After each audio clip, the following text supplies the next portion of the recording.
hilo de la cometa, el podcast del cierre digital con Juan Luis Galiacho. Hola, ¿qué tal? Buenos días, buenas tardes, buenas noches, según nos estéis escuchando. Aquí, como siempre, en el cierre digital, en elcierredigital.com y en todos nuestros canales, Podimo, YouTube, Instagram, X, etcétera, etcétera, TikTok. Bueno, aquí seguimos, una semana más en el hilo de la cometa, nuestro podcast, el podcast ya favorito de muchos seguidores del cierre digital. Ese podcast que cuenta lo que otros no se atreven a decir. Y esta semana, pues volvemos a la carga, volvemos a contar cosas que otros no se han atrevido a decir en su momento y que ahora nos copian. Valga ya más críticas acerca de la ética y la moral que tenemos hoy en día en el periodismo, pero bueno, sí que viene de vez en cuando también reafirmar las investigaciones del cierre digital. Y esas investigaciones del cierre digital vienen con toda la presunta corrupción que se cometió y se sigue cometiendo en la administración y fundamentalmente durante la pandemia. Sacamos a relucir el caso Ábalos, donde fíjense ustedes que incluso la trama cogió dinero para defenderse y acusarnos injustamente de todo lo que nosotros veníamos denunciando. Eso está ahí, en el sumario. El dinero que la trama dio al señor Ábalos para defenderse y poner en entredicho al cierre digital en sus investigaciones y que no sirvió de nada. Pues nosotros venimos contando desde la pandemia las irregularidades o presuntas irregularidades cometidas por el entonces ministro de Sanidad, Salvador Illa, y hoy candidato del Partido Socialista Obrero Español y también del PSC, del Partido Socialista Catalán, a las elecciones autonómicas de Cataluña. Y los hemos contado y los volvemos a salir a la luz contándolas otra vez aquí en elcierredigital.com. Los contratos que el señor Illa facilitó durante la pandemia, millones de euros, a empresas chinas desconocidas. A empresas no solamente chinas, sino también de Chipre, también de Suiza, donde no aparecía dirección alguna. Aquí lo tienen ustedes, en el BOE. Empresas adjudicatarias que no tenían dirección, lo pone aquí, sin dirección desconocida. Y a estas empresas sin dirección alguna se les entregó y se les adjudicó millones y millones de euros a empresas desconocidas. Y no pasa nada aquí en España, y no pasa nada en la administración, y no pasa nada con esta gente que ahora sigue en la política, en concreto el señor Illa, candidato del PSC-PSOE a las elecciones catalanas, que presuntamente cometió las irregularidades de dar contratos a empresas sin dirección. Imagínense ustedes que a nosotros nos dan un contrato y no ponemos la dirección. ¡Buah! Nos cae la mundial, vamos. El fisco, la Fiscalía Anticorrupción, si no la Fiscalía de Madrid, si no los chivatazos. Bueno, imagínense ustedes, pues no pasa nada aquí. Empresas sin dirección en el BOE. Imagínense usted a nosotros, si nos dan un contrato público y no ponemos ni la dirección, ni el CIF, ni nada. ¿Qué nos harían? Madre de Dios, no quiero ni pensarlo. Pues aquí no pasa nada, no pasa nada. El cierre digital, en sus investigaciones, determinó al menos que había 14 empresas o 14 adjudicaciones en el BOE a empresas por cantidades muy importantes de dinero sin establecer dirección alguna. Ponía dirección desconocida. Esto venía a cuento por el tema de la adquisición de batas, guantes, geles, mascarillas durante la pandemia. Esto lo pusimos en manos de la Fiscalía Anticorrupción y no pasó nada. Se puso en manos del Tribunal de Cuentas por parte del Partido Popular tras nuestras investigaciones y no pasó nada. Bueno, pues nosotros seguiremos contándolo, aunque no pase nada. Pero seguiremos diciendo que aquí la justicia, la Fiscalía, el fisco, actúa de diferentes maneras para unos y para otros. Y en el BOE, para mí, para ustedes, no podríamos figurar nunca con dirección desconocida. Sin embargo, para algunos privilegiados, se puede poner en el boletín oficial del Estado una adjudicación de millones de euros sin poner dirección alguna. Y eso está aquí, Y me parece sangrante que a día de hoy todavía haya doble vara de medir. Y me parece todavía más patético que todavía a estos políticos que no cumplen, o al menos según los expertos, la legalidad vigente, o al menos presuntamente, otorgando estos contratos, pues se les premie ahora mismo con la posibilidad de ser presidente de la Generalitat de Cataluña. Bueno, pues como ustedes pensarán, dirán, bueno, ¿y qué hacemos? Pues nada, pues seguiremos denunciándolo, seguiremos contándolo aquí en el cierre digital. Como contamos lo de Ábalos y lo de Salvador Illa, venimos contándolo desde el año 2020, hace ya más de 4 años.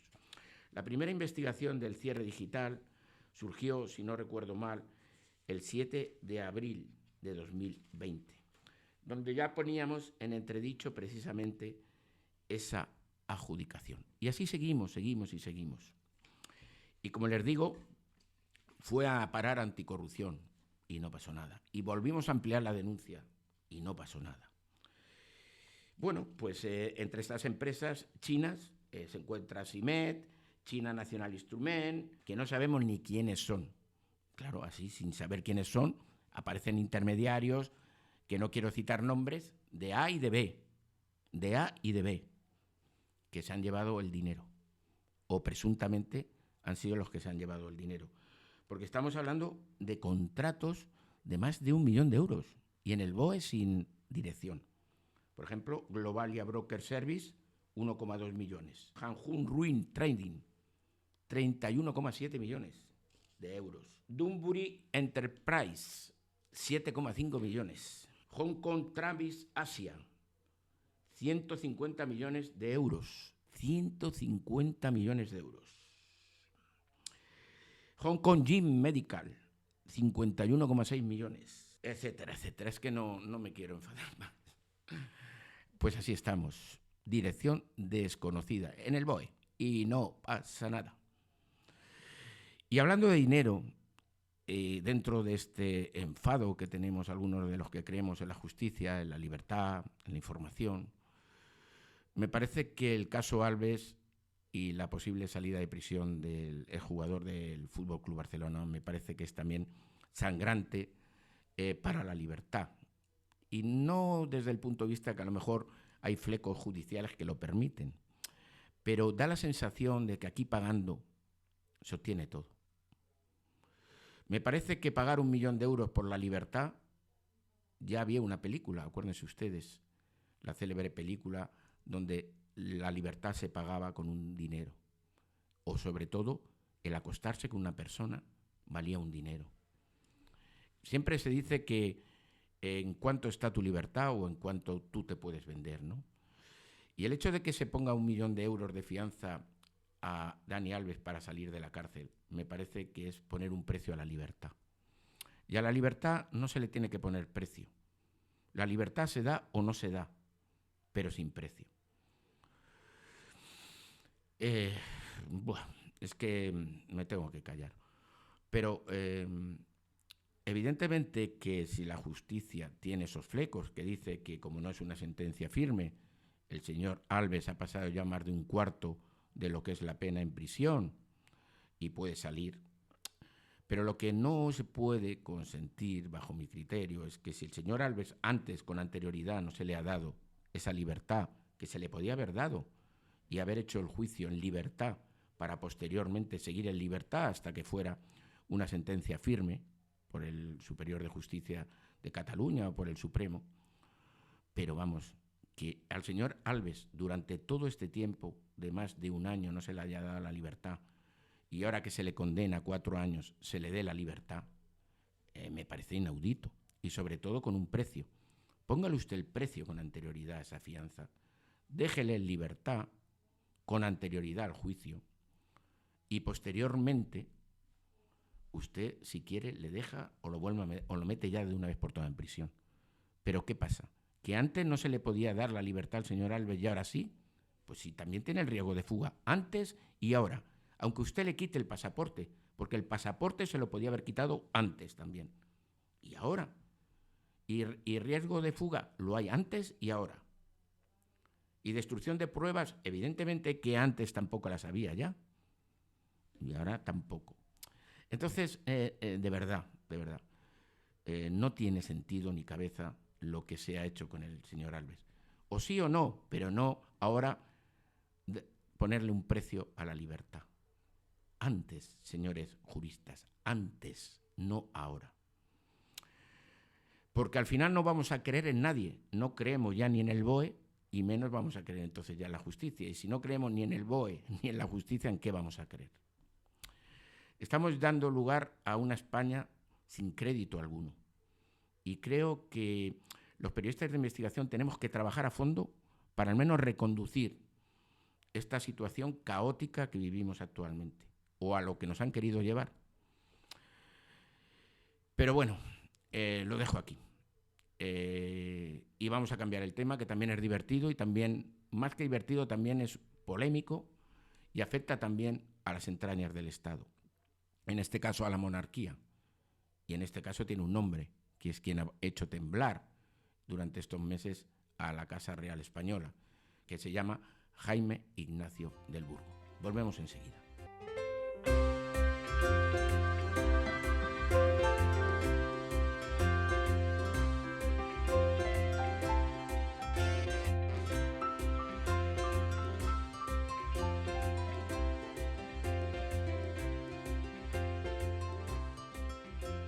Aquí de nuevo, en el cierre digital, aquí de nuevo, en el podcast, El hilo a la cometa, en ese podcast que cuenta lo que otros no se atreven a decir.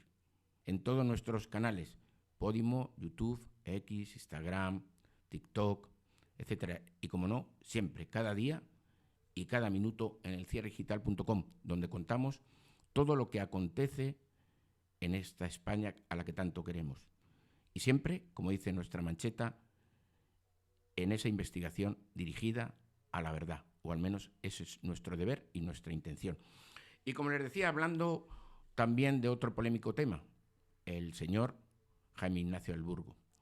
Saben ustedes que este señor, según él, había mantenido un romance con la reina doña Leticia, un romance que según él había mantenido antes de conocer al príncipe Felipe de Borbón y después, ya siendo rey de España, según él, también había mantenido un romance, entre ellos clandestino, como dice el señor del Burgo, entre Leticia Ortiz y él. Bueno, pues este señor, Jaime Ignacio del Burgo, que había hecho tambalear o agitar a la monarquía española con esos tuits que tenía en su red, en la red X actualmente, y antes Twitter, bueno, pues los ha eliminado todos. Esos tweets que publicamos en el Cierre Digital y que tienen ustedes aquí también publicados, etcétera, dentro del periódico, pues están borrados desde hace semanas. En su perfil que pone J solo, pues ya no aparece nada. Tweet o mensajes en X que decía el romance, acuérdense ustedes de la Pasmina, etcétera, etcétera, etcétera, y ahora ya no queda ni uno.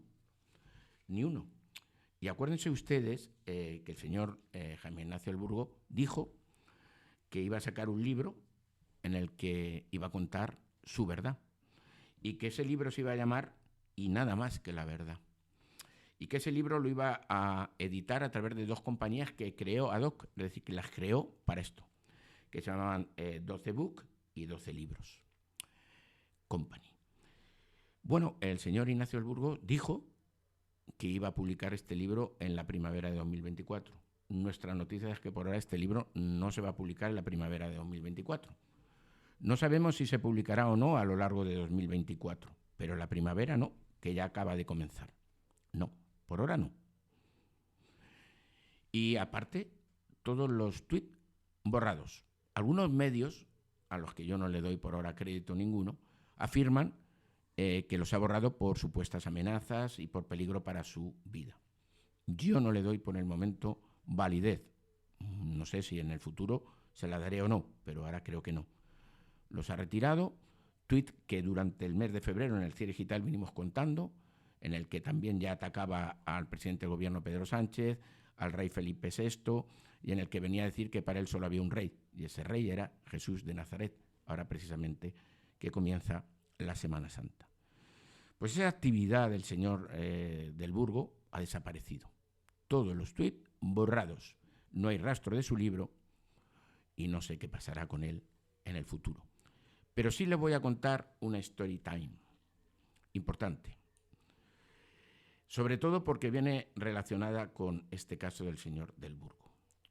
Ustedes recordarán al famoso primo de doña Leticia, a David Rocasolano. ¿Se acuerdan ustedes también de ese libro que se llamaba Adiós Princesa?, que publicó y editó Foca, la editorial Foca, de aquí de Madrid? Ese libro arrasó y luego desapareció. Y yo me reuní con el señor Rocasolano. Nos reunimos a las afueras de Madrid, en un restaurante cuyo nombre no le voy a decir, pero a las afueras, en una noche cerrada, donde solamente estábamos él y yo. Quería contarme lo que acontecía y me lo contó. Y me contó que se iba a marchar. Y me contó que tenía un segundo libro que nunca salió. Y me contó que tenía muchos documentos guardados en cajas fuertes, por si algo le pasaba. Y me contó que esas cajas fuertes estaban en países de la Unión Europea, que ustedes, me imagino, que sabrán. Y desde entonces al señor Rocasolano, don David, primo de doña Leticia Ortiz, no se sabe nada más de él. Ha desaparecido del mapa. Totalmente. Ese segundo libro no salió nunca. Nunca.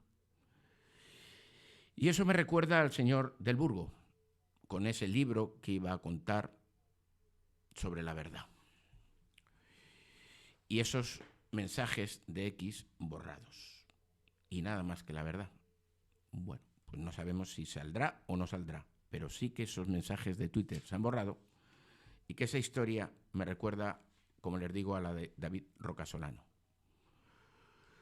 cuando me decía cosas que nunca jamás se han publicado ni se ha vuelto a saber absolutamente nada de él.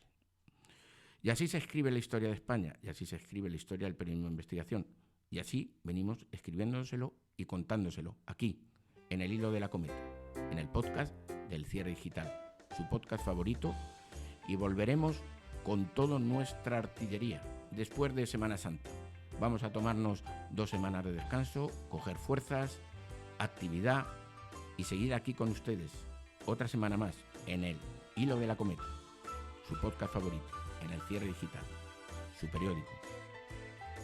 Que pasen ustedes unas felices fiestas de Semana Santa.